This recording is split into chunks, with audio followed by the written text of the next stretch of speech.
Welcome to A Funny Thing Happened on the Way to My Life. This is the place to be for stories to inspire and uplift when life doesn't go according to our plans. I'm Laura Muirhead, your host and the reigning queen of A Funny Thing Happened on the Way to My Life.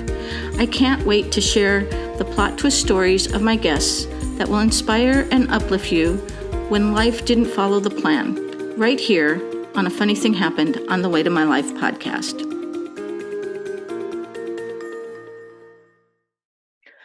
Hello and welcome to this episode of A Funny Thing Happened on the Way to My Life.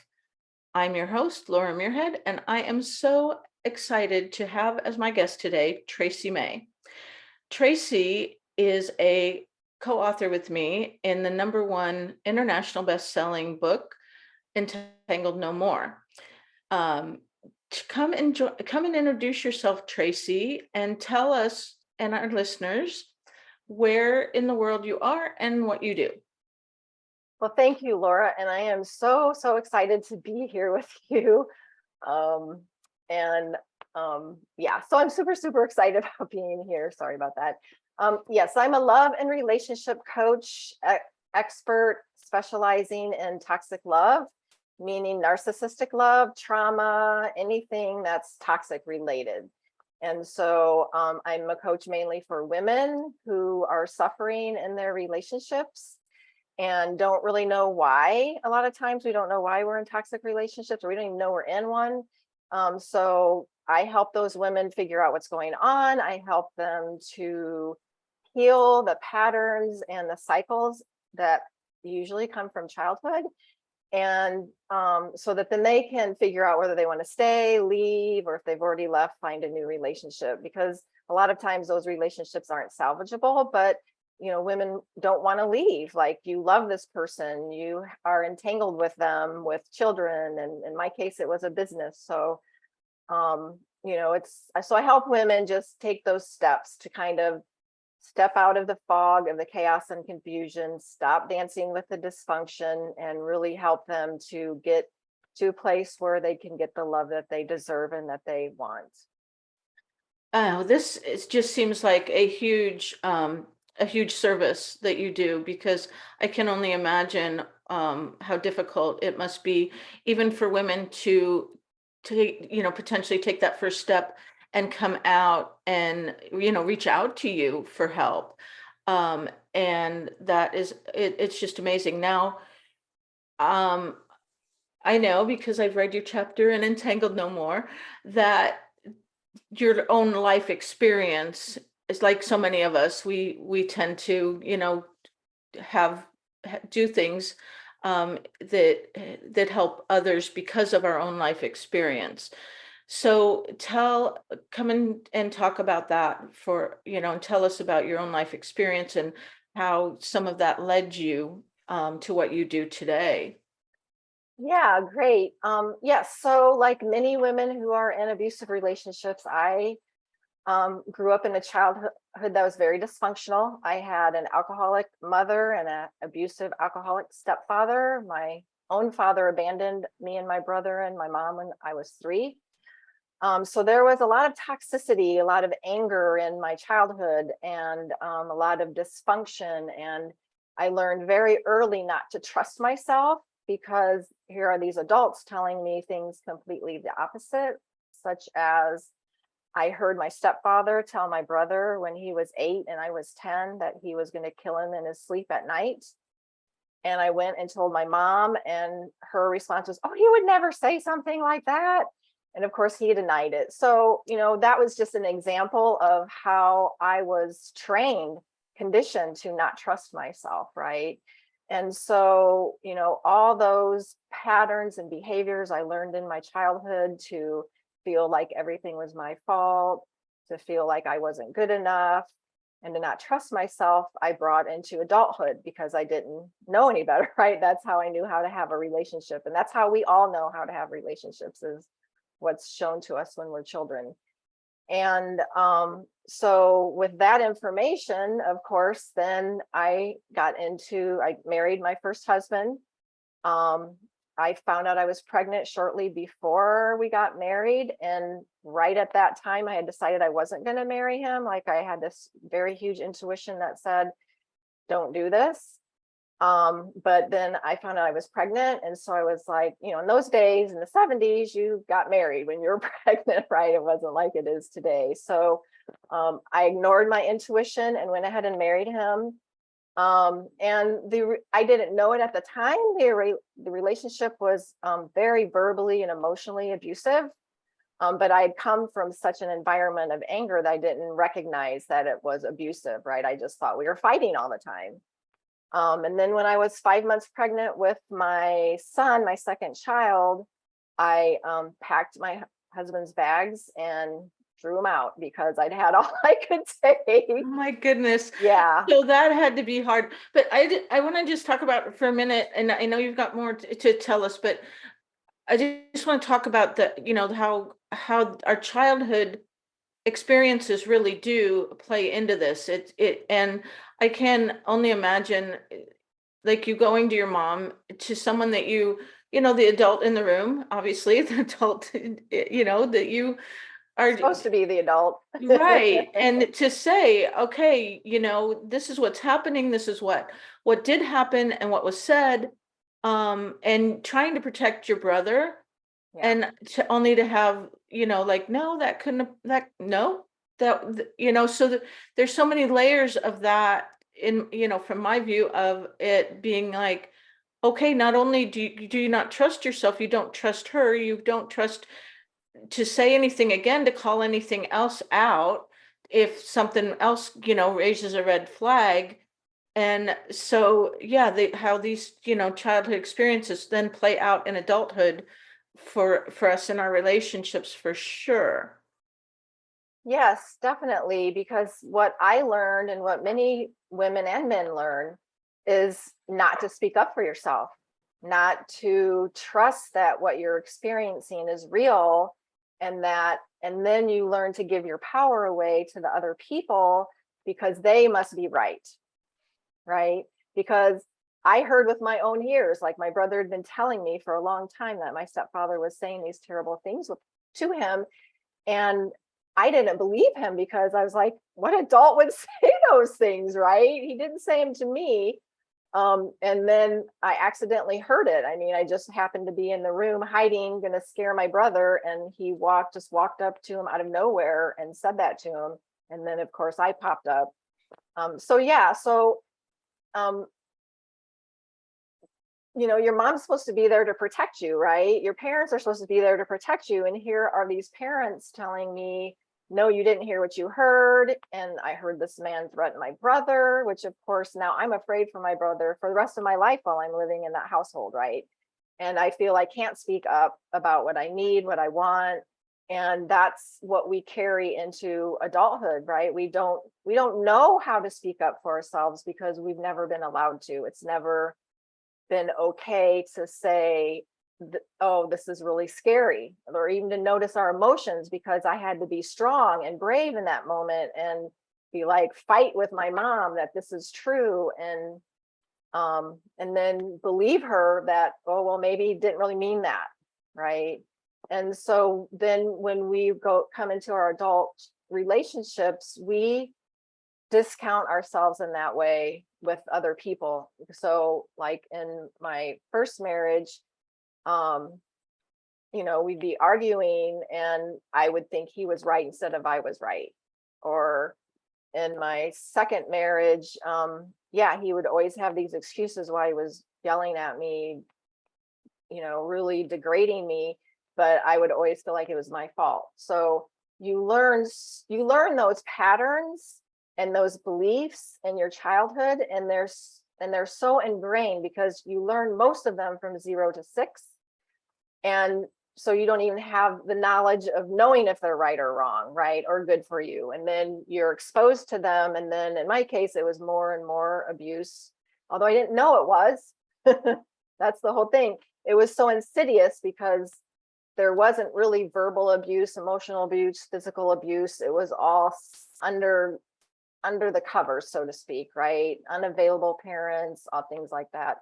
So when you have that environment, then that's what you go and you actually seek people like that without knowing it, because that's your comfort zone. That's how you know how to have a relationship, even when you don't want that. Like I didn't want that. I wanted peace, love, and connection, but I didn't know how to get that at that time. So yeah. Yeah. And also, saying that you're going to kill somebody is no small, like, little thing. It's not like No. saying, oh, if you don't eat your dinner, you don't get dessert. It's not, Right.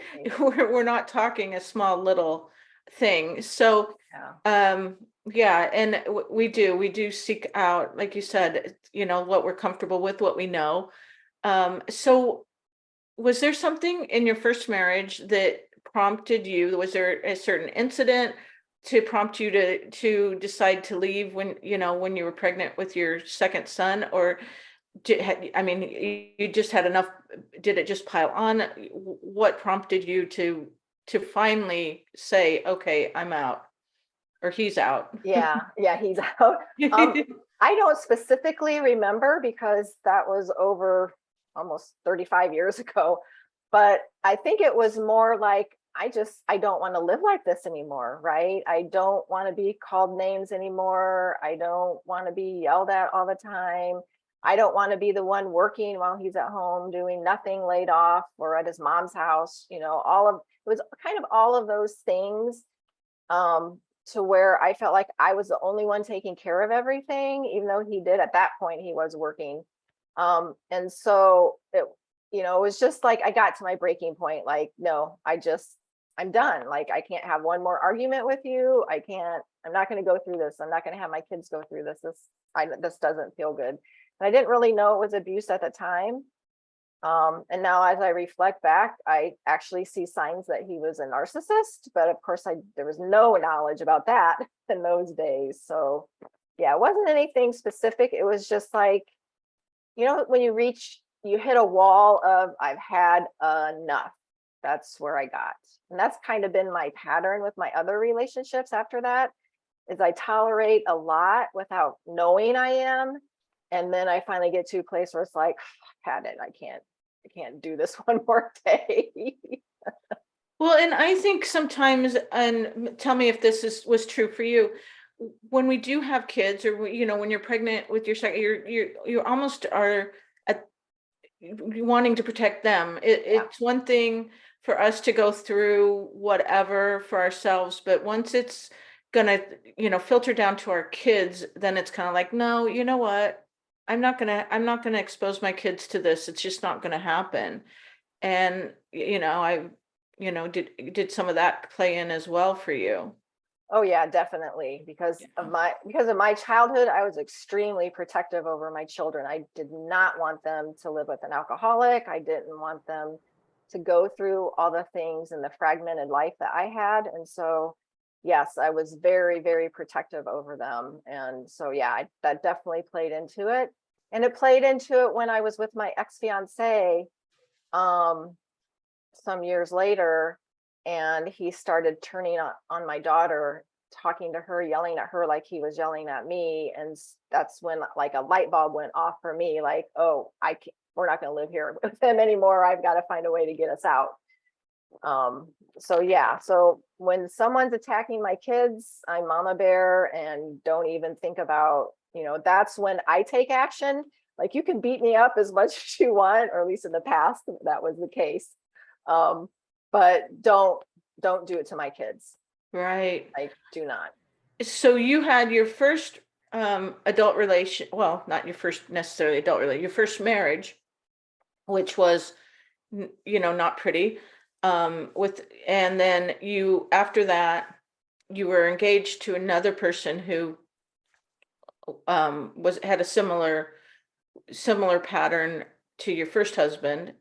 And then what prompted you in that relationship? Well, I guess it was just mostly like, we're not going to do this. So that was good that you weren't actually married yet, even though it's still hard to break up and to unentangle from that. Right. Um, as Yeah, and well. and the he was physically abusive with me. That's the only relationship I've been in that's been physically abusive. And and of course I didn't know he was physically abusive when we got engaged or when we moved in together, but then shortly after that, like, he'd get angry and he'd grab me, and then it escalated to pushing me, and then it started escalating to hitting me, and things like that. So and I never experienced physical abuse before. And so I thought it was my fault. Like, they are really, really good. Toxic people are really good at twisting it all around, telling you that it's your fault or you're imagining it, or if you just wouldn't have said this or did that. So there was, I was with him for about overall 6 years. I think we lived together for about 4. I did move away at one point down to Georgia to try to get away from him, thinking I could break myself out of it. And he found me and then begged me to come back, and told me he would change and he'd go to counseling, and he'd do all this stuff. And so of course I believed him, because there's that pattern of wanting to fix relationships, right? That started in my childhood. My mom was an alcoholic. I wanted to fix her from drinking. I thought it was my fault. And so these patterns, they are just so ingrained in us that we don't see it. And we put up with a lot of abuse because of it. Well, and I think also that there's this level of us wanting to feel like, in general, people are good, and he does love me, and he does mean it when he says he's gonna change. And like, there's that level of really wanting to, and also wanting that love. Like, you're already in the relationship, it's easier to try to fix that and keep that known love, Right. supposed love, than to try to find someone new. Yeah, and definitely, like, when you grow up in a toxic home, you develop a pattern called codependency most of the time. And codependents are outward focused, and so we're trying to fix other people, help other people, and our intention is very genuine, right? But we're doing it because we want to get the love from them, right? Because that's what we were trained to do, try to keep my mom happy so she loved me, things like that. And so you bring that into your adulthood, and yes, you're still trying to fix people. You're trying to fix this other person who's abusing you, instead of being able to recognize, oh, they're abusing me. Like, a healthy person would recognize that immediately, and they probably wouldn't even get in that relationship. But you don't know that it's not right that he's hitting you or abusing you, but yet you feel like you love him and he loves you, and you just have to try harder. You just have to fix it. If you just go to counseling, or you just do this or read that book or do that program, yeah, you're a fixer. A codependent is a fixer trying to fix everyone else so that you can have the love you want. And so breaking that, healing that pattern, not necessarily breaking it, but healing it to where you recognize yourself when you start to do that with someone, right? Well, and like you said, it's not like people, I always say this about people who are, when people say, oh, why didn't you know that about that person, whatever the situation is, like so many times when you see it on the news, well, we didn't know that our neighbor was a whatever. And it's like, they don't usually wear the t-shirt that says, hi, get in a relationship with me, I'll abuse you. And like you said, you went in, you had no idea that this person was going to turn out that way. And that, I would imagine, and you can tell us, as they get more comfortable with you, that's when these things start to pop out more. And like you said, then you are trying to, oh, well, I can help him, I can do better myself. Like, you're like, there's this level, of you not, I'm not good enough. If I was better, if I was nicer, if maybe whatever it is, if I made dinner more often, then maybe, he wouldn't be so mad, and putting it on yourself instead of realizing. And here's something I want to touch on too, is that,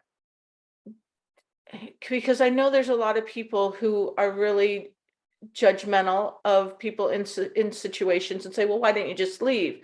Now, for you,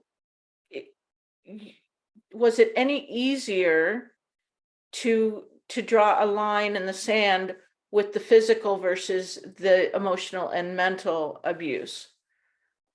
No, it really wasn't. Really wasn't, because it's not really about the other person. It's about how you feel about yourself. And, when you're in an abusive relationship and you're experiencing abuse, yes, that person is abusing you. They're wrong. They're at fault. But you're stuck in it because of how you feel about yourself. And you're trying to get this person to love you instead of you loving yourself enough to say, whoa, I deserve to be treated much better. And it isn't really a mind thing. Like, we can't just click this thing on that says, oh, I love myself enough. That's not really possible, because we're trained already to not love ourselves for the whole first 18 to 20 years of our life, right? And so we can't just, there's not just a light switch we can turn on. This is something that we have to come to terms with, why we don't love ourselves, where these patterns came from. And, like, he beat me once because I left the butter out. So, if I wouldn't have left the butter out, he wouldn't have beat me, right? Even though that's not true, right? I shouldn't get beat for leaving the butter out, right? But at the same time, that's how messed up that psychological part is between the two of you. It is like an addiction. It is almost like being an alcoholic or a drug addict or a shopaholic or a gambler.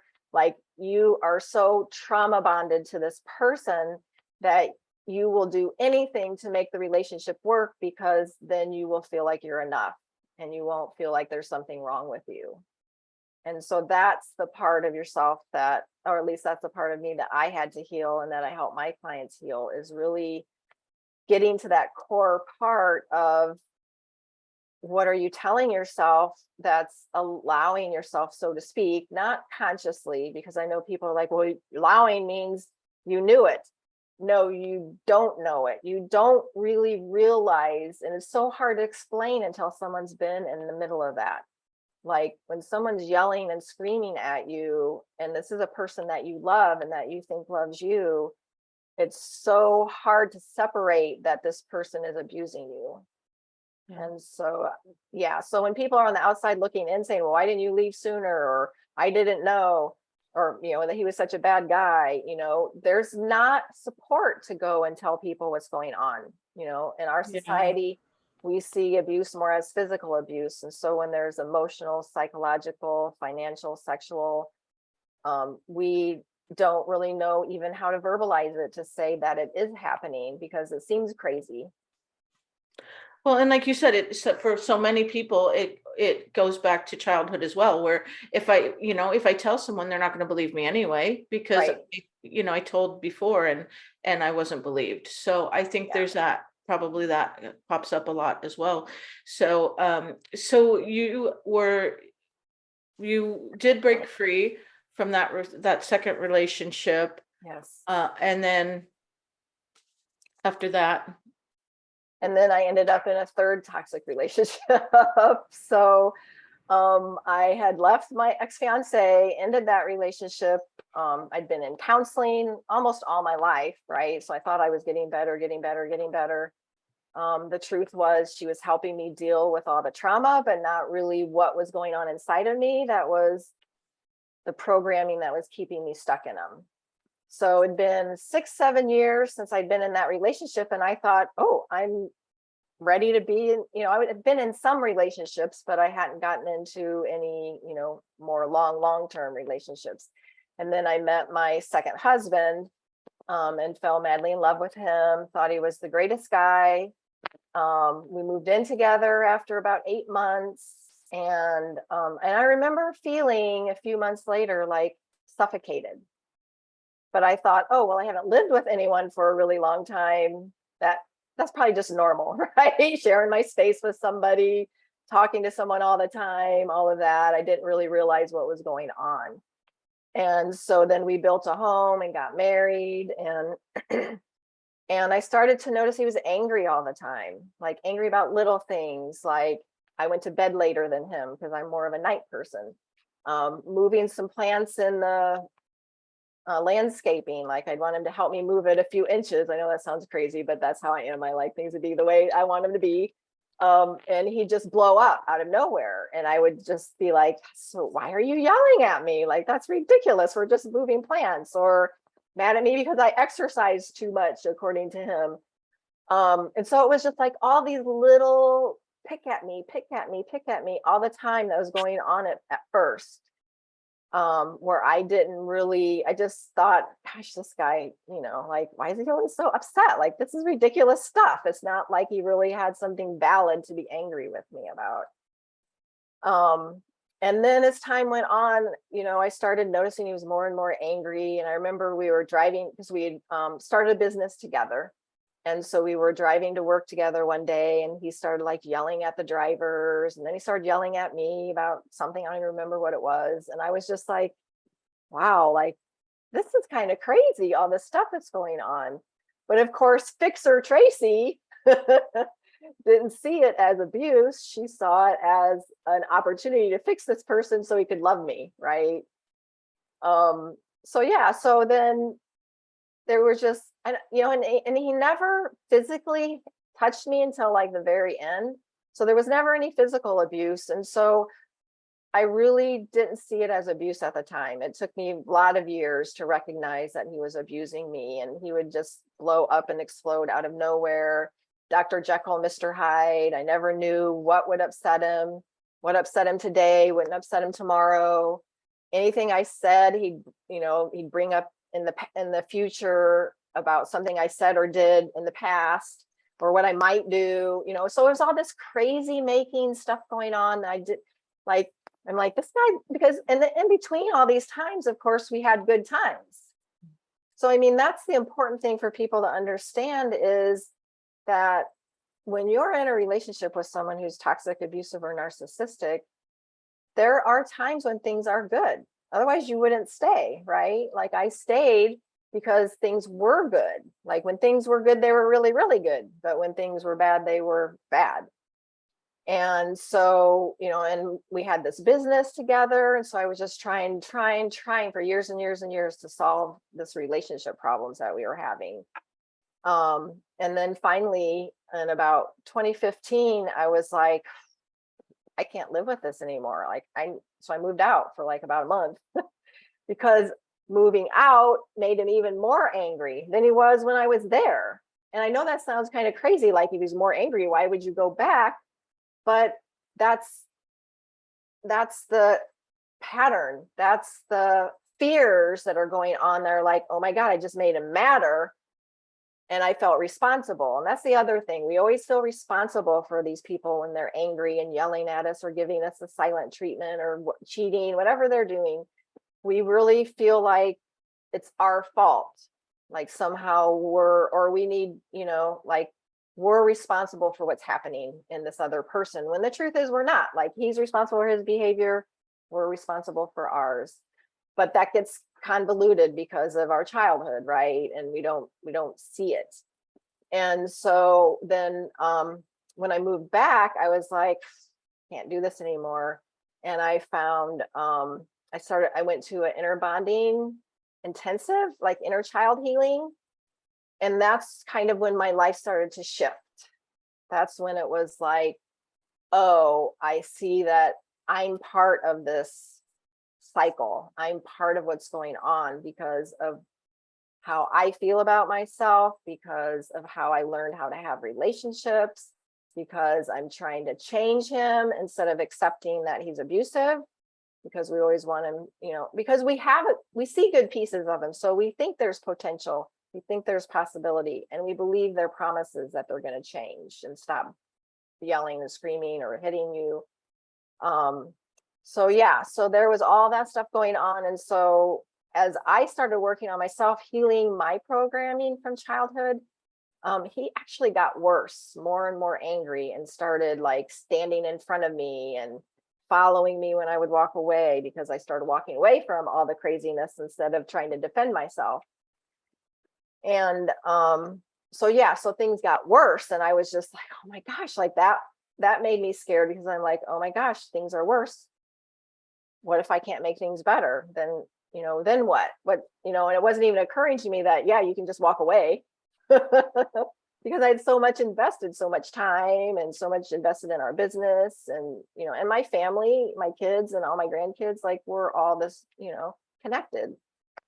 And so I just kind of stayed the course. I hired a coach to help me. And as I was able to lean on her to keep going in the face of his anger, and we separated several times on and off in between these 3 years or 4 years I was healing myself. He'd leave and then I'd feel bad because he couldn't live at our house. And like, things I look back on, I'm like, oh, that's so silly. But at the time, I felt like I was hurting him, even though he'd hurt me so much with so much abuse.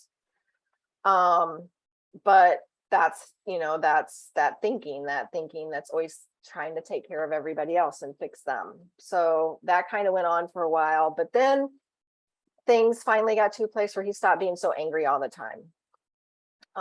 And things were so much calmer, and I loved that. Like, they weren't perfect. He was still at times that crazy abusive person, but compared to what it was like almost non-existent. And so I kind of stayed in the relationship for a little while to see how that was going to go. But I finally got to a place where it was like, I don't want to experience any abuse. I've had all I can take, like, and that was kind of another wall I hit. I hit a wall in 15 where it's like, okay, I have to figure out what's going on. Why can't I figure out how to fix this relationship? Like, I'm smart, I'm successful, I'm capable in all the areas of my life, but my relationship. So why can't I solve this? And so, and that was like a wall. So when I just hit that wall, I was like, oh gosh, And so then I finally hit a wall in about 2018 and filed for divorce because it was like I wasn't going to do that anymore. And so while I was going through this transition of healing myself, I realized that I wanted to help other women not suffer like I had. And so that's kind of how I ended up getting into coaching is, my desire to help women and my desire to help women break those cycles of how they're stuck like I was. And I found that that was really my passion and really my mission. Like, I've gone through all of this and, all this abuse my whole life. And the reason is because I'm meant to help women, because I can with my story, right? Because I've experienced all different levels of abuse. And no, it hasn't, there's been worse, granted, but abuse is abuse. It's still killing your soul. It's still taking away from you. And so it's just really, really important to me to start helping women, eradicating abuse in the world and making that kind of a difference. I love that you're doing it because it is so important. And I think we do find so many times that our experiences, and as unfortunate as they might be, are what are the stepping stones for us to do what we're passionate about, or to do what you, like you say, your soul calling, or what you're meant to be. And that experience and that passion, I think, really helps to guide your business that way, and to really, you definitely, you can put that into it in a different level than somebody who maybe just says, well, I want to train to do this, but hasn't experienced it and hasn't come from that place. I want to talk a little bit about also the layers. Like, you're not going to just wake up. Like, first of all, it is, I'm sure it's a huge step, like I mentioned before, for people to even just come to you, to get to that point, or for you to get to that point in your life where you're like, no, I need help. I want to hire a coach. And it's not something when we do, because I work with a mentor and work with a coach. I've worked with several, but for the last few years, I've worked with an incredible mentor and coach who is really, each one of them has helped me, but she has really helped me on a different level. And it's like an onion. I always say it's like an onion. Like, you think you have, okay, well, I knew this situation, from when I was a child, and you talk about it and you work on it and you're like, okay, I'm good. and then you go on, and maybe in 6 months or a year, something happens and you're like back to that situation where you're like, no, I thought I worked on that. I thought I was good there. And hopefully at that point, you're not as deep into it as you were the first time. It's a little easier, and you work through it and you work through it and you work through it. Is that something that you find also, both with yourself and with the people that you work with? Yes, definitely. My healing journey was definitely layers and layers, right? Like I would figure something out, like, oh, I don't speak up because I was told, I was imagining things. It wasn't safe. In my house, it wasn't safe to speak up. And so then I'd work through that and work through those emotions associated with it. And think I was really good. And then, a couple of months later, I was still afraid to speak up for myself. Right.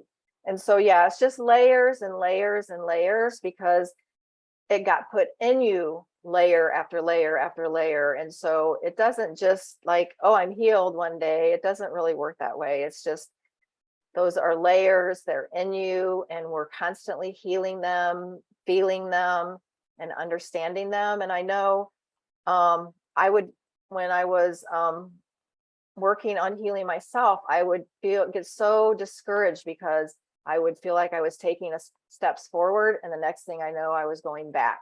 So I was taking one step forward, I felt like I was taking 2 steps back, and I'd be back where I was, and it'd feel so frustrating. And I see that in my clients too. They'll make some progress, and then all of a sudden they'll be back, almost seem like they're back where they were, but they really aren't, because they already have this little foundation that they already built. It's just that there's something else there that wasn't quite cleaned up yet. And so we have to heal that up to get them back where they were. And so life is a gradual process of that, I think, overall. But yes, for me, I definitely, as hard as I was fighting to heal myself and my patterns, my ex was fighting to control me, manipulate me, and keep me there. Like he didn't want me to change, because then it changed the dynamic of our relationship. Now I was taking my power back. And so he was going to do everything he could to keep me where I was. And so there was a lot of days when I would be literally crying my eyes out, like praying to God, why can't I get past this? Why do I feel like this? Why am I back here? Why is he treating me like this? Right. And it was so hard. The journey is not for the faint of heart, but it is worth it. Like getting to that place of healing that, and no longer to know that you're not a match for that anymore, is so like loving and peaceful. And so, yes, you're right. There's just layers and layers. And honestly, I still get triggered about stuff with different people, and there's things that I still have to heal, but my gap is much shorter, right? So if all of a sudden there's an upset in my family, I can go in and recognize what's going on with me, take responsibility for me, and then I'm back to me much sooner, so it's about shortening that gap. It's not about never being triggered again, because we're human beings. We have emotions. We're always going to get triggered by someone that we love and care about. And so having that love and compassion for ourselves, and recognizing it is a journey, and there are still layers to heal for each of us. Yeah. Well, and I think, thank you for saying that, because I think that's important for anyone who's listening who might be thinking, gosh, I'd like to, step out of something that I'm in. That it's not going to just happen overnight. It is a lot of work, and like you said, layers to work on. There's something else I was going to say about that. But also, my other question with that is that I've, I've seen people act like what you're saying your ex-husband was acting like, where it's just silly small things that they would pick at. And I've seen it happen where it might be a small thing in the morning, and then as the day went on, it would be a little bit bigger thing, and then it would be a little bigger thing, and then finally, and like I'd see these two people in a full-blown argument by the end of the day.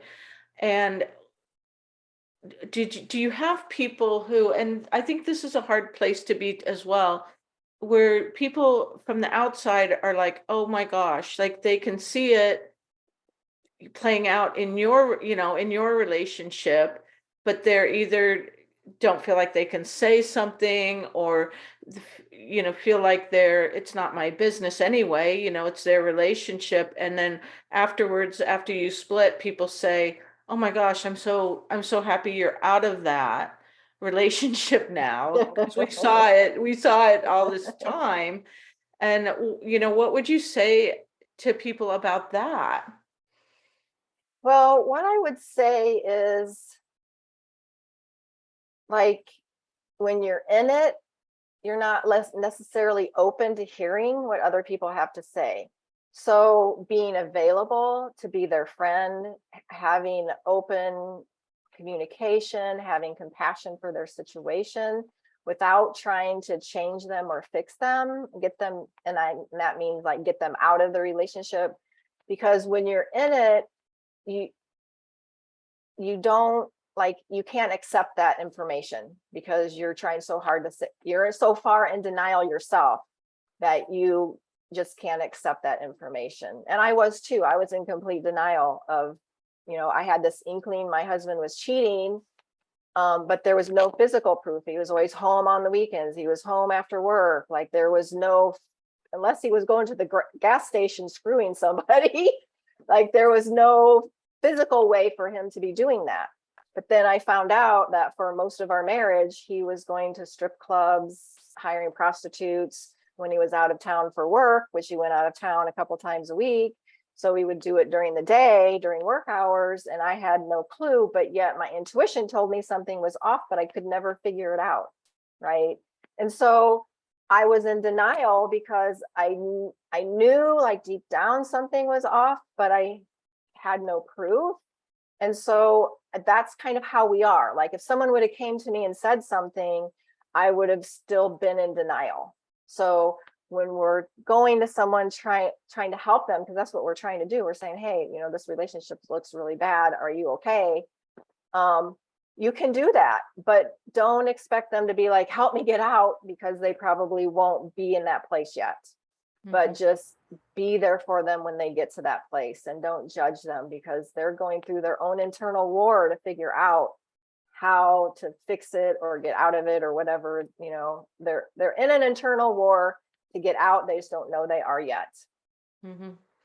Well, and you brought up a couple times now that, with your, like you said, with your first marriage, you had your intuition said, don't go there. Yeah. But because of, physical things and the time, we do. I've had this experience in my own life where I was like, oh, don't do this. Yeah.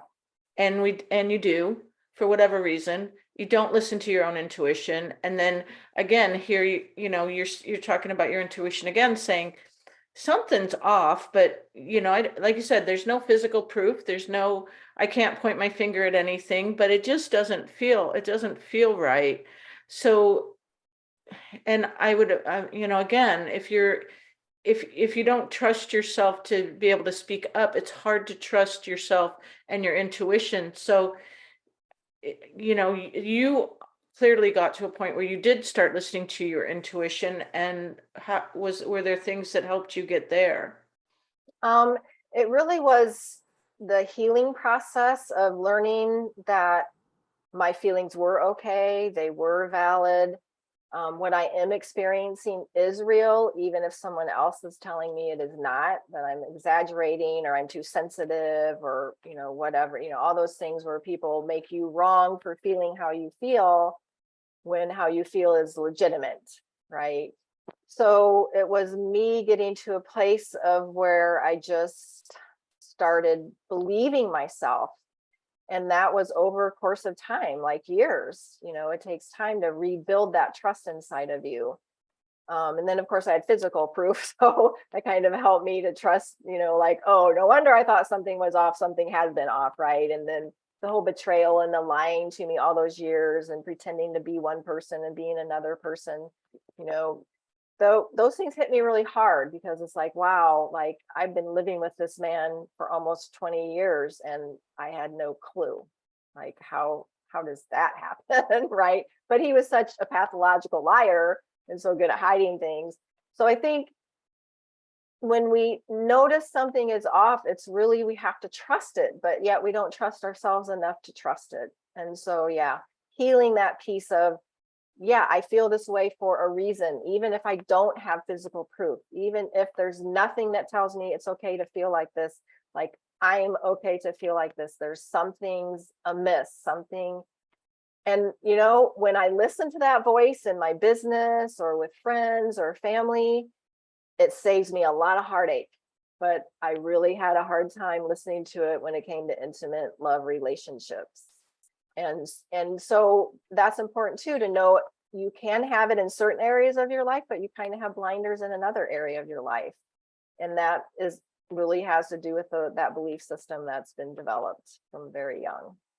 Right. And that's the thing too, is it so many times, like you said, somebody could be like a really strong business person or outwardly come across as really strong, and they're dealing with these things because of the patterns that are so ingrained in us.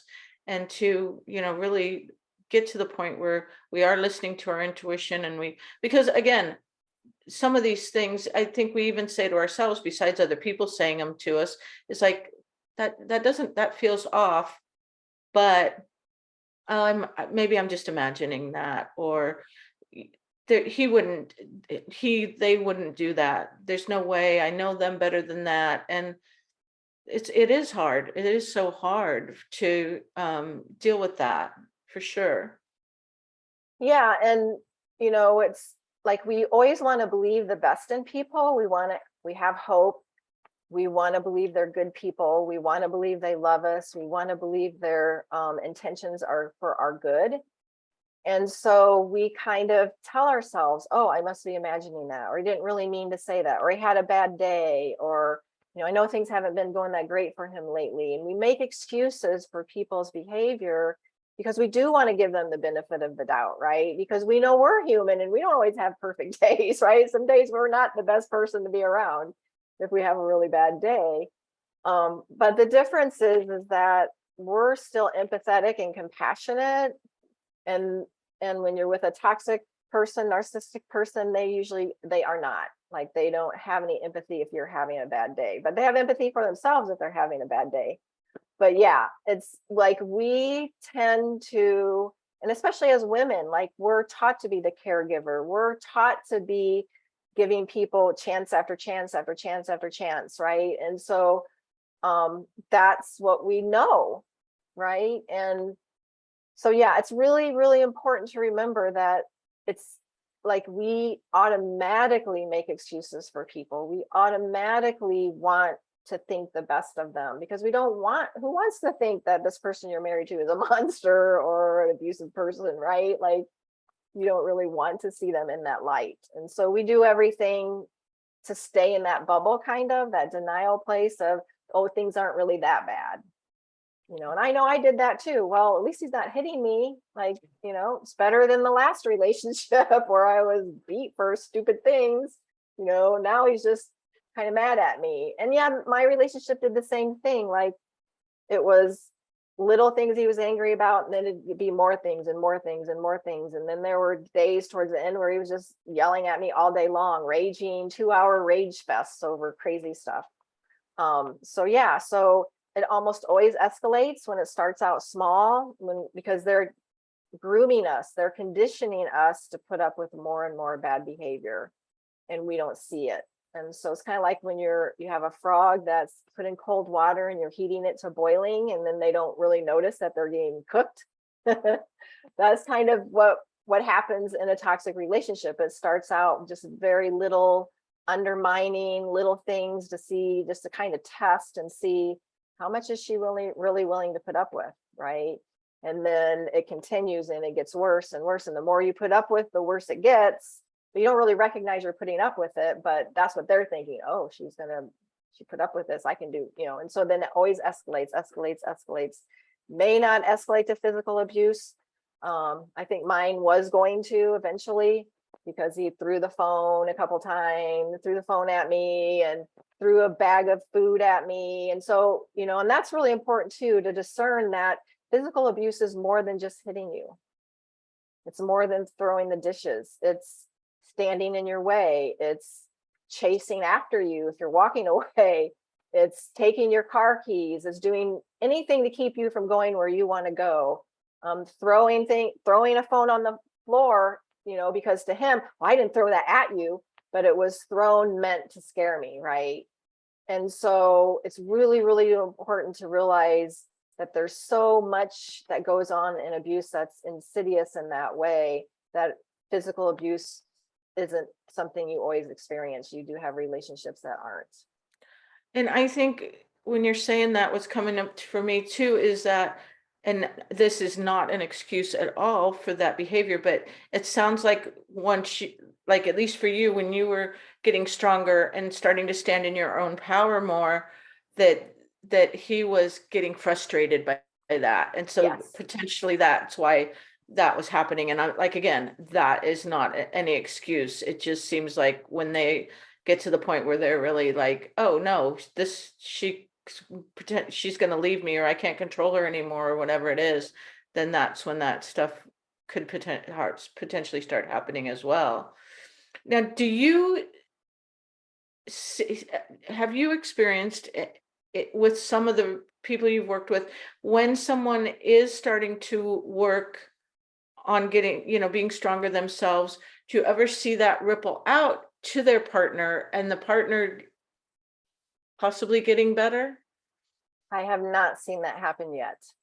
And I'm not saying it can't happen, but I haven't seen it. I haven't heard of it. There's no one that deals with abuse and trauma that I know of that's ever experienced that person shifting. Now, my ex did shift to stop, and he shifted where the abuse was a lot less, like, and what do I want to say? It was less often, less in intensity. Like it was really small, like little things, like kind of in the beginning. But he was doing it because he knew he had no other choice, because that's the only way he could control me and keep me around, right? Because ultimately, that's what it is all. Abuse is about control. It's about controlling you, manipulating you, and getting the supply that they need from you. And so when they can't get it from you anymore, they're going to leave and go get it from someone else. That's why it never. And the other part of that is that someone who is abusive is not, they don't feel they're the problem. They truly don't feel they're the problem. And so they can't self-reflect. So they can't change. Like they can't implement anything to be different. They can control it if it's like for short periods of time, because they know they can keep you. So they can control it in a way. They can act like a different person all of a sudden, but won't last. That's just, they aren't changing. They're a chameleon. They change to the situation. They change to the person.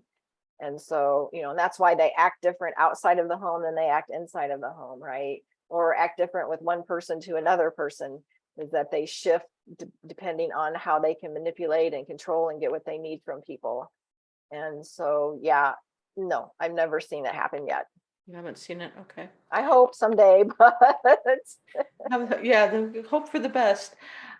And maybe it is just because the people that are doing that are, people who are willing to be abusive and act like that are so deep in their own trauma and their own, like you said, being narcissistic, or they don't, like you said, they don't see it to come out of it. And one other thing I wanted to just talk about briefly here was that you not only had a personal relationship with your ex-husband, you had a business relationship, you had a business together. So that also brings another layer into the situation and trying to leave. Yeah, for sure. Because before I met him, I had my own business. And so I've been an entrepreneur since I was like 23. And so when we got together, I was a little frustrated with my business because some things were going on I didn't have control over. And so um, we talked about it. It just made sense for us to come together in this business he had just started. So yeah, so then at that point, when I'm thinking about leaving, I mean, I am completely financially dependent on our business, right? I don't have another business. I don't have another source of income. I have to try to figure out, how do I leave this business and get what I need? Because anytime I would bring up divorce, he'd be like, well, I'm just going to take everything, or I'll just ruin this company, so there's nothing for either one of us, just create, like crazy stuff to scare me and be like, oh my gosh, like if I leave, I have no way to support myself right now. And so yeah, so it's just that whole entanglement of, and when you have kids and a house and stuff like that, you're entangled too, for sure, just kind of the same ways, right? But the entanglement of having that business together, and that was everything was tied up in it. My name was on all the loans. I was 50% owner, so it's not like I could just be like, see ya, because I was, if he ran the company in the ground, I would still be responsible for whatever loans didn't get paid and things like that. So yeah, I was really afraid to leave because of that. Like, he had a lot of control over me, and I had given him that unknowingly. And so yeah, it was really hard to get out of that. But then I finally decided I'm going to actually start another business before I went into coaching. It was a fitness business for mixed martial arts and CrossFit.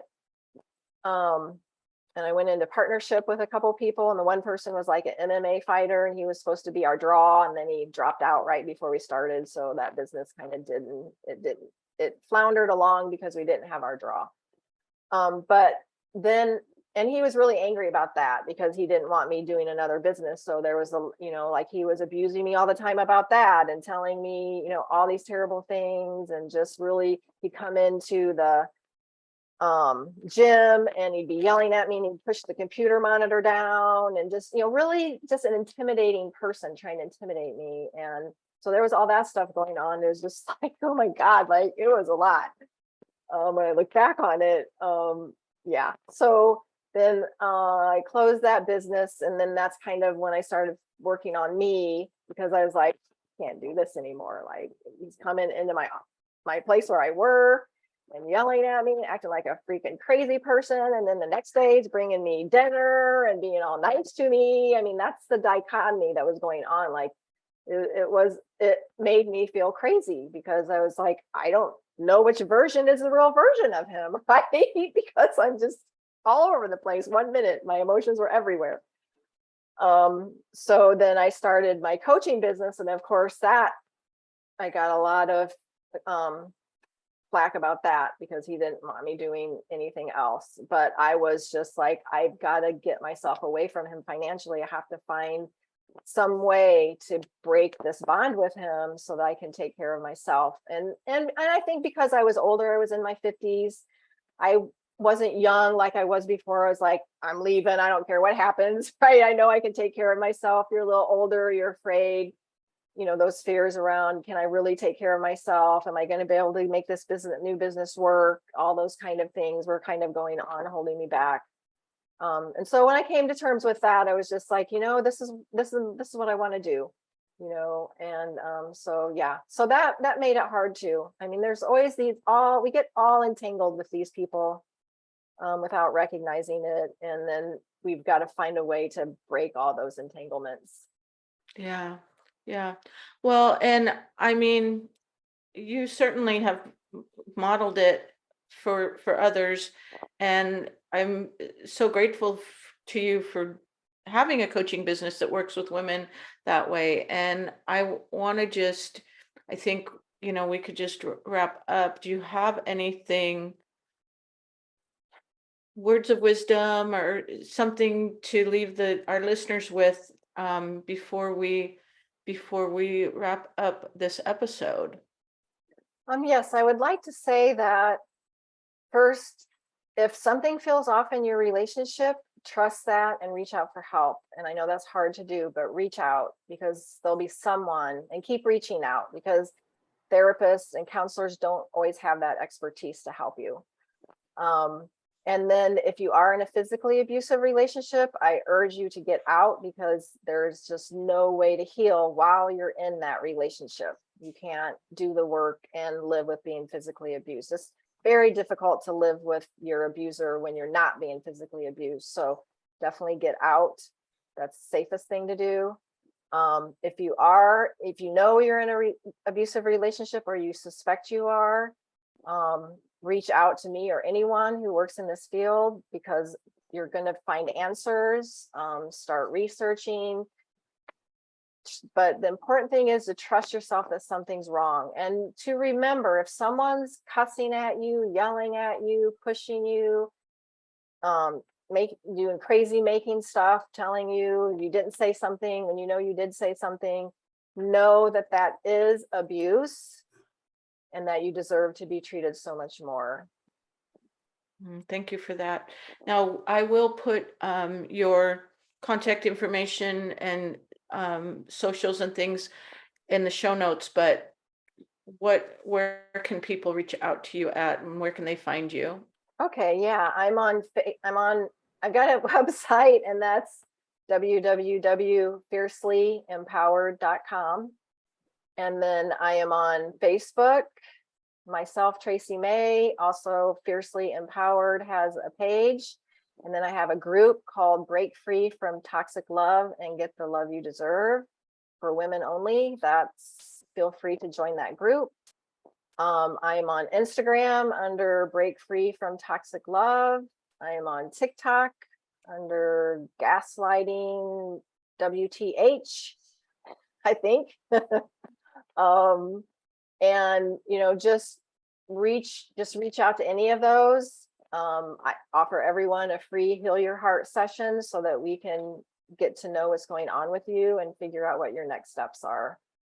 And you can go to talkwithtracymay.com to get access to that session, or it's on my website. It's pretty much everywhere. And I do have free resources on my website, so feel free to check those out. That's wonderful. Thank you again. Thank you so much for what you do. Thank you for joining me today, and a huge thank you to our listeners for being here on this episode of A Funny Thing Happened on the Way to My Life. Thank you. And thank you so much for having me. I just appreciate this time with you so much. And thank you, everyone who's listening. I hope you find something valuable in it for you that's going to help make your life better. Thank you so much again. Thank you. Thank you for listening to A Funny Thing Happened on the Way to My Life podcast. For more information, visit my website at www.lauramuirhead.com.